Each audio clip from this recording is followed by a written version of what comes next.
Hello, today I have a short video for you on getting to know your Japanese import. This is a really exciting process for me. It can be a time of highs and lows. So your Japanese import, in this case, a 2004 Suzuki Carry, has just been delivered, and you're going to want to, or if you're anything like me anyway, you're going to want to have a good look over it to see what you've got. There can be the highs of finding it in better condition or finding it with extra features that you weren't expecting, that weren't mentioned on the auction sheet. And then there can also be the lows of finding damage that wasn't mentioned on the auction sheet, and both of those things have happened to me many times before.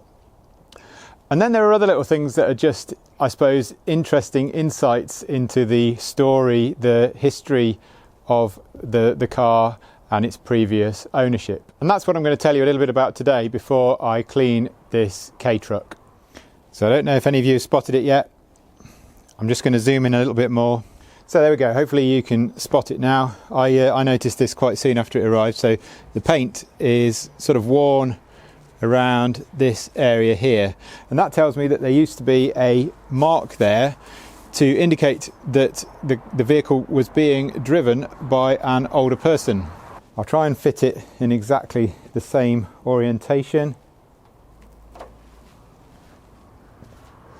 There we go.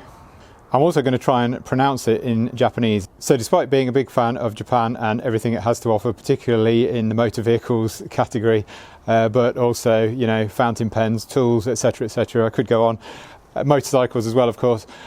I can't speak Japanese. However, I'm going to have a go at pronouncing the name of this, and this is known as a Koreisha Maku.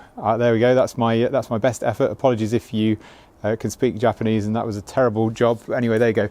This is an elderly driver mark. So if I've understood things correctly, Japanese law obliges you to have these displayed on your vehicle if you are over 75, and if you're over 70, there is a strong suggestion that it would be nice if you were to do the same.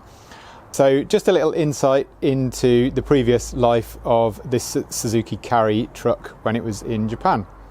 So that's about it for this video. Hope it was interesting for you. I'm going to try and do more videos like this, of little bits and pieces on getting to know your Japanese import vehicle and other things I've found in and around vehicles as and when they come up. So I look forward to seeing you back here for those. And of course, there'll be a video on this when it's all cleaned up, registered and ready for sale. So look out for that one too.